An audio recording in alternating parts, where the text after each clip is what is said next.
അഞ്ചാം പഠന കോൺഗ്രസിന് മുന്നോടിയായുള്ള സെമിനാറിന് കോട്ടയത്ത് തുടക്കം. ആരോഗ്യ കേരളം എന്ന വിഷയത്തിൽ കോട്ടയം CMS കോളേജിലാണ് സെമിനാർ നടക്കുന്നത്. മന്ത്രി വീണ ജോർജ് ഉദ്ഘാടനം ചെയ്തു.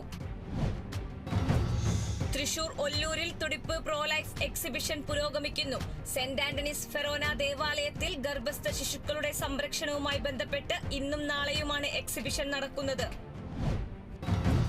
തൃശൂർ വടക്കാഞ്ചേരി മണലിത്തറ അയ്യപ്പൻകാവിൽ പൂജകൾ നടന്നു. പാനൂർ ദിവാകരൻ നമ്പൂതിരിയുടെ മുഖ്യ കാർമ്മികത്വത്തിലാണ് പൂജകൾ നടന്നത്. ക്ഷേത്രത്തിൽ വിവിധ ചടങ്ങുകളുടെ ഭാഗമായി നിറമാല, ചുറ്റുവിളക്ക്, ദീപാരാധന എന്നിവയും നടന്നു. തൃശൂർ നടത്തറ കോതമുത്തപ്പൻ ക്ഷേത്രത്തിൽ ഗോത്ര കലാരൂപമായ മരംകൊട്ടുപാട്ട് അവതരിപ്പിച്ച് രുദ്ര വാമൊഴി പാക്കനാർ വനിതാ പാട്ടുകൂട്ടം. പരിപാടിയുടെ ഉദ്ഘാടനം ജില്ലാ പൗരാവകാശ വേദി ചെയർമാൻ ദാസൻ കാട്ടുങ്ങൽ നിർവഹിച്ചു.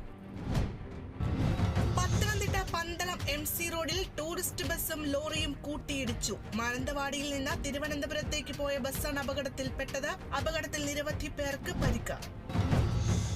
ആലപ്പുഴ കുട്ടനാട്ടിലെ AC കനാലിന്റെയും മണിമല പമ്പ നദികളുടെയും മറ്റ് ഇടത്തോടുകളുടെയും ആഴം കൂട്ടണമെന്ന് കേരള കോൺഗ്രസ്. ഇരു നദികളിലെയും മണൽ അതിവേഗം നീക്കം ചെയ്യണമെന്നും തോമസ് കുട്ടി മാത്യു ചീരമ്പേലിൽ.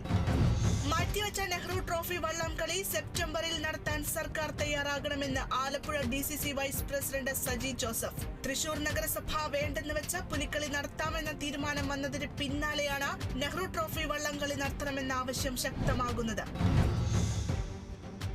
ആലപ്പുഴ കുട്ടമ്പേരൂരിൽ വിദ്യാധിരാജ ചട്ടമ്പിസ്വാമിയുടെ 171ാം ജയന്തി ആഘോഷിച്ചു. ഭഗവതി വിലാസം NSS കരയോഗത്തിന്റെ ആഭിമുഖ്യത്തിലാണ് ആഘോഷം സംഘടിപ്പിച്ചത്. സമ്മേളനം കരയോഗം പ്രസിഡന്റ് സതീഷ് ശാന്തിനിവാസ് ഉദ്ഘാടനം ചെയ്തു.